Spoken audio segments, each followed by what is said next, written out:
இதுவரை இல்லாது இருந்து வந்த பிரச்சனைகளில் விலகக்கூடிய காலம். ஐயா, வறுமையிலிருந்து மீளவு, துன்பத்திலிருந்து விடுதலை, இந்த லாபம் என்று சொல்லக்கூடிய அமைப்பை பெறுவது. விக்னேஸ்வராய நமக, வெற்றிவேல் முருகனுக்கு அரகரோகராம். அரகர நம பார்வதி பதையே, அரகர மகாதேவா. தென்னாடுடைய சிவனே போற்றி, எந்நாட்டவர்க்கும் இறைவா போற்றி போற்றி. உங்கள் அபிமான அனந்தலை வாழ் ஜோதிடர் வேலாயுதத்தின் நன்றி கலந்த வணக்கத்தை தெரிவித்துக் கொண்டு இந்த பதிவினை காண இருப்பது என்னவென்னா, செவ்வாய் பெயர்ச்சி பலாபலங்களை பார்க்க போகிறோம். இந்த செவ்வாய் பகவான் இதுவரைக்கும் ரிஷபத்தில் இருந்தாருங்க. 27/8/2024 முதல் 23/10/2024 வரை இதுவரைக்கும் ரிஷபத்தில் இருந்து வந்த செவ்வாய் பகவான் இடம்பெயர்ந்து மிதுனத்துக்கு இடம்பெயர, காலபுருஷ தத்துவத்துக்கு 3ஆம் இடத்துக்கு இடம்பெயர்கிறார் ஐயா. இதுவரைக்கும் சங்கடம் என்று சொல்லக்கூடிய அமைப்பில் எல்லாருமே இருந்தாங்க. அந்த சங்கடத்தை விட்டு குரு பகவானோடு இணைந்து இருந்து அந்த செவ்வாய் பகவான் விடுபட்டு 3ஆம் இடம் என்று சொல்லக்கூடிய கம்யூனிகேஷன், அதாவது எல்லாருக்கும் நிம்மதி தரக்கூடிய இடம் என்று சொன்னால் அது காலபுருஷ தத்துவத்தில் 3ஆம் இடம் என்று சொல்லக்கூடிய காற்று ராசியில் செவ்வாய் பகவான் இடம்பெயரக்கூடிய காலமாக இருக்குது. இதுவரைக்கும் இல்லாத இருந்த அமைப்பு, அதாவது ஒவ்வொரு ராசிக்கும் எவ்வாறு பலாபலங்களை இந்த செவ்வாய் பகவான் அமர போகிறார். இந்த மேஷம் முதல் மீனம் வரைக்கும் ஒவ்வொரு ராசிக்கும் எவ்வாறு செவ்வாய் பகவான் அருள் பாரிக்க போகிறார் என்பதை பார்ப்போம் வாருங்கள். இந்த 58 நாட்கள் எனது அன்புள்ளம் கொண்ட கும்பராசி நேயர்களே, இந்த வறுமையிலிருந்து விடுதலை என்று சொல்லக்கூடிய காலமாக கும்பராசிக்கு இது உகந்த காலம் என்று கூட சொல்லுவேன். ஏன் 3ஆம் அதிபதி, அதாவது நம்ம ராசிக்கு 3ஆம் அதிபதி என்று சொல்லக்கூடிய செவ்வாய் பகவான் அவர் தான். அவர் 5ஆம் இடத்துல இடம்பெயர்ந்து இருப்பது இது வரைக்கும் பெரிய பிரச்சனை. நிலபுலம் சேர்க்கலை எதுவும் இந்த குழப்பமான நிலைமையெல்லாம் மாறிடும். தொந்தரவு, உடல் தொந்தரவுலாம் கொஞ்சம் கொடுத்தது. சும்மா உஷ்ணம் சார்ந்த விஷயத்தில் நம்மளுக்கு உடல் உபாதியெல்லாம் போன மாதம்லாம் சந்திச்சிருப்போம். அந்த எல்லாம் மாறிட்டு இப்போ செவ்வாய் பகவான் 5ஆம் இடத்துல லக்ஷ்மி கடாட்சம் என்று சொல்லக்கூடிய இடத்துல 3ஆம் அதிபதி செயல்படுவது பெரிய புண்ணியத்தை தரப்போதையா. நம்மளுக்கு அவர் 10ஆம் அதிபதியும் கூட, 3க்கும் 10க்கும் உடையவர் அவர். நம் காலம் உயர்ந்து காண இந்த சனிப்பெயர் ஜென்ம சனியாக இருக்கட்டும், மற்ற கிரகங்கள் கொடுக்கக்கூடிய பலாபலங்களை யாராலையும் தடுக்க முடியாது. இந்த செவ்வாய் பகவான் கொடுக்குகின்ற பலாபலங்கள் அவ்வளவு உன்னதமாக இருக்கும்.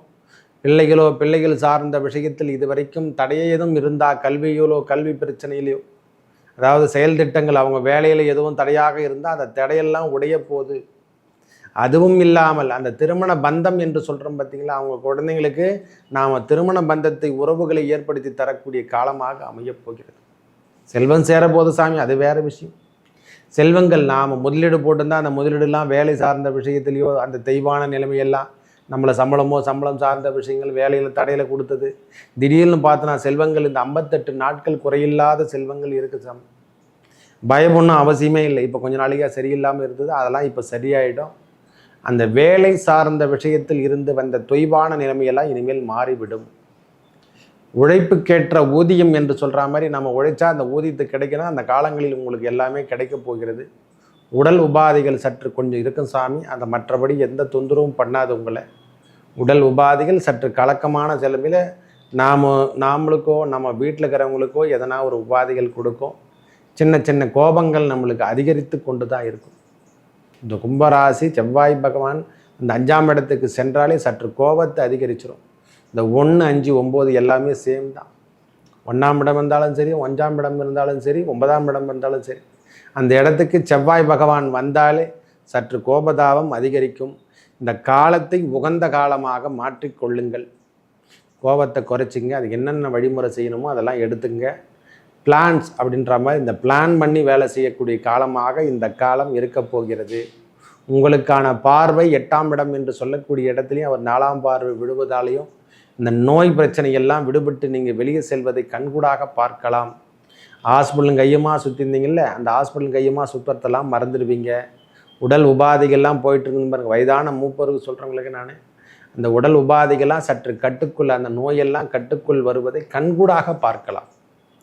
வருமானம் கண்டிப்பாக நன்றாக இருக்கும் ஐயா. அதில் எந்த விதமான பிரச்சனையும் கிடையாது. நீங்கள் வேலை செஞ்சதுக்கான பொருள், அந்த முதலீடு கண்டிப்பாக நீங்கள் எடுத்து விடலாம். பிரச்சனையிலிருந்து நீங்கள் விலகுவதை கண்கூடாக பார்க்கலாம். நோய் தன்மை நம்மகிட்டேருந்து விலகிறத நீங்கள் கண்கூடாக பார்க்கலாம். மற்றபடி பிள்ளைகளால் சின்ன சின்ன தொந்தரவு வரும், சண்டை சச்சரவுலாம் வரும். அதனால தான் அந்த கோபத்தை சொன்னேன். பிள்ளைகள் வழி கொஞ்சம் சொந்தங்களுக்கு நம்மளுக்கு பிரச்சனை தருவார்கள். அதில் மட்டும் சற்று அக்கறை எடுத்துங்க. இல்லைன்னா குழந்தைகளாக இருந்தால் அது சின்ன சின்ன உடல் உபாதைகள் வரும். இந்த உஷ்ணம் சார்ந்த விஷயங்களை நம்மளுக்கு கண்ணெடுக்கும் ஐயா. மற்றபடி லாபமோ, வேலை செய்த லாபமோ, அந்த எல்லாமே நம்மளுக்கு கைகூடி விடும். வேலையாகட்டும், தொழிலாகட்டும், முக்கியமாக இந்த டீச்சர் ஒர்க்ஸ் செய்கிறவங்களுக்கெல்லாம் இது ஒரு நல்ல அமைப்பு என்று கூட சொல்லுவேன். அந்த ஆசிரியர் தொழில், வங்கி சார்ந்த விஷயத்தில் ஒர்க் பண்ணுறவங்களுக்கு, பப்ளிக் நிறுவனத்தில் ஒர்க் பண்ணுறவங்களுக்கெல்லாம், ப்ரைவேட் ஆகட்டும், எதனா இருக்கட்டும், இந்த வேலை அமைப்பில் உங்களுக்கு ஒரு கூடுதல் வருமானம் என்று கூட சொல்லுவேன். ப்ரமோஷன் இல்லையா, ப்ரமோஷனுக்காக காத்துட்ருக்கிறேன் ஐயா, நாமும் எவ்வளவோ கடுமையாக உழைக்கிறேன், அந்த கடுமையான உழைப்புக்கேற்ற மரியாதையாவது கொடுக்கணும். அந்த மரியாதை இப்பொழுது கிடைக்கப் போகிறது. அந்த உன்னதமான அமைப்பை இப்போ பெறப்போகிறோம். நம்மளுக்குன்னு ஒரு கம்யூனிகேஷன் இல்லை சுவாமி, எல்லாமே ஏதோ வாழ்க்கை தான், ஏனாதானமோ வாழ்க்கை வாழ்ந்துட்டேன் அப்படின்ற மாதிரி சொல்லுவாங்கல்ல, அந்த ஏனாதானமான வாழ்க்கையெல்லாம் இனிமேல் மாறிவிடும். நம்மளுக்கான முயற்சிகள் இனிமேல் வெற்றி கிடைக்கும். இந்த முயற்சியில் நம்மளுக்கு வெற்றி கிடைக்கக்கூடிய காலமாக இந்த காலம்.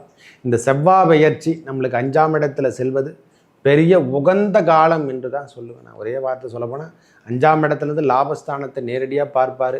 அதனால தான் நான் சொன்னேன், உன்னதமான காலம். நீங்கள் கேட்குற ரூபாலாம் கிடைக்கும், அதில் எந்த விதமான மாற்று கருத்தே இல்லை. உங்கள் தேவைகள் பூர்த்தி செய்யப்படும், எல்லாமே நம் கட்டுக்குள்ளே வரும்.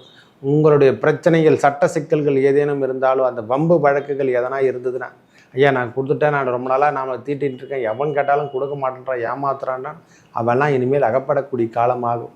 கொடுக்கல் வாங்கலில் இருந்து வந்த பிரச்சனைகள் விலகும். சட்ட சிக்கல்கள் எதனா, வம்பு வழக்கு எதனா, நாம் கோர்ட்டு கேஸோ நாம் எதனா பின்பற்றிந்தால் அவையெல்லாம் மாறி, அந்த நிலைமையெல்லாம் மாறி உங்களுக்கு சார்பாக வரக்கூடிய காலமாக இந்த கோச்சார ரீதியாக வருது. எனக்கு தெரிஞ்ச வரைக்கும் சனி பகவானால் ஏற்பட்டு வந்த துன்பங்கள்லாம் படிப்படியாக இப்போ மாறி நல்ல முன்னேற்ற பாதைக்கு நீங்களே வெளியே வந்துடுவீங்க. மற்ற கிரகங்கள், அதாவது மற்ற கிரகங்கள் கொடுக்கக்கூடிய பலாபலனை விட இந்த செவ்வாய் பகவான் கொடுக்கக்கூடிய பலாபலங்கள் கும்பராசிக்கு உன்னதமான பலாபலங்கள் என்று தான் சொல்லுவேன். ஏன்னா அவர் 3ஆம் அதிபதியும் கூட, அவரே தான் நம்மளுக்கு 10ஆம் அதிபதி என்று சொல்லக்கூடிய தொழில் காரகனாகவும் வரார் ஐயா. ஏன்னா அதையும் பார்க்கணும், நம்ம எல்லாத்தையுமே பார்க்கணும். 3 கொடியவன் முயற்சி வெற்றி விபயஸ்தானம் என்று சொல்கிற மாதிரி வெளியூரோ வெளிநாடு தொடர்பில் நாம் இருந்தாலும் சரி, இளைய சகோதரனிடத்திலிருந்து வந்த உடல் உபாதைகள்லாம் இந்த முறை மாறக்கூடிய காலமாகும். இளைய சகோதரன் இருந்து வந்த கருத்து வேறுபாடெல்லாம் விலகக்கூடிய காலமாக இந்த காலம் இருக்கும். மனதில் இது வரைக்கும் தொந்தரவுலாம் விலகி, நம்மளாம் என்ன குழந்தைங்களுக்கு திருமணம் பண்ணி வைக்க முடியாதா அப்படின்ற எண்ணமெல்லாம் ஓட்டம் இருந்தால் அதுக்கான காலம் உகந்த காலமாக மாறிடுச்சையா. உங்களுக்கும் செயல்முறைகள் எல்லாமே வெற்றி கிடைக்கும் என்று தான் சொல்லிக்கலாம். ஒரே வார்த்தை, உங்கள் செயல் திட்டங்கள் எல்லாமே வெற்றிக்கு வரப்போகுது. ஒவ்வொரு நாளும் படிப்படியாக முன்னேற்ற பாதைக்கு நீங்கள் வழி செல்வது நீங்களே பார்க்க போகிறீங்க. ஜென்மசனி அது ஒரு பாகம் இருக்கட்டும், மற்ற கிரகங்கள் கொடுக்கக்கூடிய பலாபலங்களும் நம்மளுக்கு உன்னதமாக வந்துட போகுது. இந்த செவ்வாய் பகவான் திரும்பவும் உங்களுக்கு 58 நாட்கள் புதிய முயற்சிகளோடு இருந்து வந்த பிரச்சனையை விலகி உங்கள் வாழ்க்கை தரத்தை மாற்றி அமைக்கக்கூடிய காலமாக அந்த முருகப்பெருமான் மூலியமாக உங்களுக்கு பெரிய வெற்றி கொடுக்க போகிறாரையா. லக்ஷ்மி கடாட்சம் கிடைக்க போகுது. வேலை ஆட்கள் நல்லா கிடைக்க போகிறாங்க. ஏவல், அதாவது ஏவல், பில்லி, சூனியம், செய்வினை கோளாறுகள் ஏதேனும் இருந்தால், அதை நாம் தீண்டியிருந்தாலோ, அந்த பிரச்சனையில் நாம் அகப்பட்டு இருந்தாலோ, வம்பு வழக்குகள் என்று சொன்னாலும் அது எல்லாத்தையும் அதில் தான் சேரும். கடினமான சூழ்நிலை என்றாலும் அதில் 8ஆம் இடத்தையே குறிக்குது. அதெல்லாம் விட்டுட்டு விலகுது. ஏன்னா செவ்வாய் பகவானுடைய பார்வை பதிந்தாலே அவையெல்லாம் விலகி வெளியே செல்லக்கூடிய காலமாகவும், உங்கள் பிரச்சனை நீங்கள் வெளிவரத்துக்கான காலமாகவும் இது உகந்த காலம் என்று கூட சொல்லுவோம். ஒரே வார்த்தை சொல்லணும், உங்களுக்கான உகந்த காலம். லாபம் தரக்கூடிய அமைப்பை பெற்று நீங்கள் பெரிய உயர்வான எண்ணத்தோடு வாழ போகிறீங்க இந்த 58 நாட்கள். மேலும் நல்லதெல்லாம் நடக்க இறைவன் முருகப்பெருமானை வணங்கி வர திருச்செந்தூர் முருகனை வழிபட, முக்கியமாக திருச்செந்தூர் கும்பராசிகாரங்க போய் வந்தாங்கன்னா அங்கே தீவினைகள்லாம் தீர்ந்து விடும். கடலில் குளிச்சிங்கன்னா அந்த துன்பம் எல்லாம் விட்டுட்டு விலகி ஓடிவிடும். இந்த கர்ம பலன் என்று சொல்லக்கூடிய கர்ம பலனை அந்த முருகப்பெருமானே எடுத்து சென்று விடுவார். உங்கள் வாழ்வில் பெரிய உன்னதமான காலத்தையும் உன்னதமான ஏற்றத்தையும் அந்த முருகப்பெருமானே வாழ்த்து தருவார் ஐயா. நன்றி, வணக்கம்.